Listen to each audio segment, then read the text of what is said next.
Nirerespeto raw ni dating Pangulong Rodrigo Duterte ang pagkalas ni Senior Deputy Speaker Aurelio Gonzales Jr. sa PDP laban. Tinanggal naman bilang House Deputy Speakers si dating Pangulo at ngayon Pampanga Representative Gloria Macapagal Arroyo at si Davao Representative Isidro Ungab.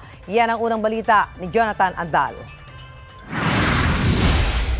Pagpasok ng Administrasyong Marcos, Senior Deputy Speaker ang posisyon sa Kamara ni dating Pangulo at ngayon Pampanga Representative Gloria Macapagal Arroyo.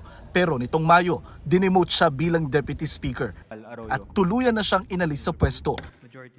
Papalitan siya ni Isabela Representative Antonio Tonipet Albano. Tinanggal din bilang Deputy Speaker si Davao Representative Isidro Ungab. Napapalitan naman ni Lanao del Sur Representative Yasser Alonto Balindong. Ayon kay House Majority Leader Jose Manix Dalipe, tinanggal sina Arroyo at Ungab dahil sila lang ang Deputy Speakers na hindi pumirma sa resolusyon na nagpapahayag ng pagsuporta sa liderato ng Kamara. Wala si Arroyo sa plenaryo pero sabi niya tuloy pa rin ang kanyang suporta kay House Speaker Martin Romualdez. Nasa ibang bansa lang daw siya ngayon kaya hindi nakapirma sa resolusyon.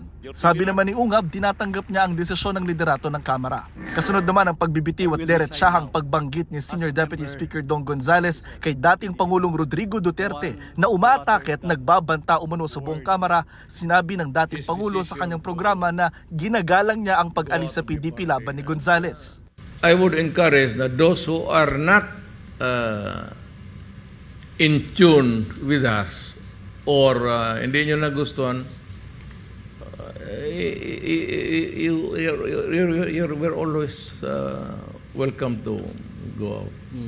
Wala naman ako, even if I remain to be the only one na PDP, okay na sa akin. Ang importante kasi dyan, yung prinsipyo.